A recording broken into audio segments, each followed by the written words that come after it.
two things. First of all, health, and second of all, education, which is what you guys, your job is actually deemed to do here. First of all, health, I'm going to tell you a story. In 1987, there were several kids at Scottsdale High School, athletics for many years. We drank out of an irrigation pipe. All right, some of those kids came down with different complications to them with testicular cancer. At that time, there was actually a lot of research. Some said, hey, no, not a problem, not a problem. My doctor and several other doctors had different research that said there was a problem. Fortunately, one of those two students is standing in front of you today. That's me, Brian Yankton. Unfortunately, one of those students isn't. His name was Ed.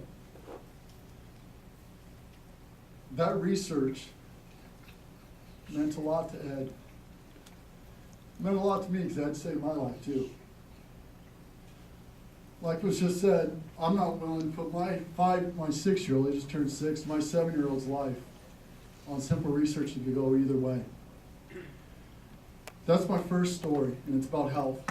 You can't stand in front of me and say that there is no risk. You absolutely cannot. Second story, because that's the only way I can actually talk because I'm not a professional speaker, is the story I had with my 7-year-old, pretty smart little first grader, whose desk is approximately 50 feet from this pole, whose brother's desk is about 30 feet from this pole. Bryce knows two things. His dad had cancer twice. He also knows he just lost his grandfather to cancer. Cancer is a very scary word, and we've all been touched by it here. And we all have the same stories I'm talking about right now. But what was done wrong was the communication to all stakeholders. There were notices sent out to people that were within 1,000 feet of this pole, which ended up probably about 4 households. The stakeholders, which are the parents of these children, were not properly notified. What resulted in that miscommunication is a lot of communication going out to the public and a lot of things said, where you now have 1,200 students at Copper Ridge High School looking up at a pole and thinking about one thing, cancer. And I guarantee if I go across this board, you have a story about cancer.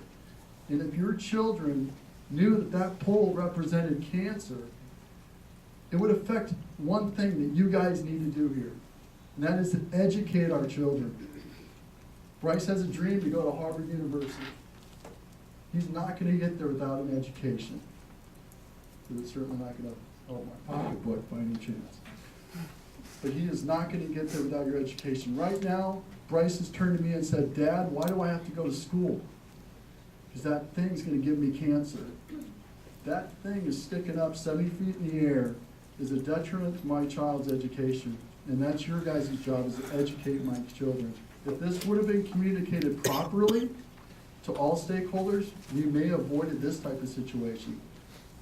One of my biggest concerns is my kids' education and 1,200 kids' education. You're standing in the way of it currently right now. You have the opportunity to take down this pole. Even if it's non-functioning, it's a distraction to 1,200 kids' education, which you guys are deemed to do. Thank you very much for your time. I appreciate it. Have a good evening.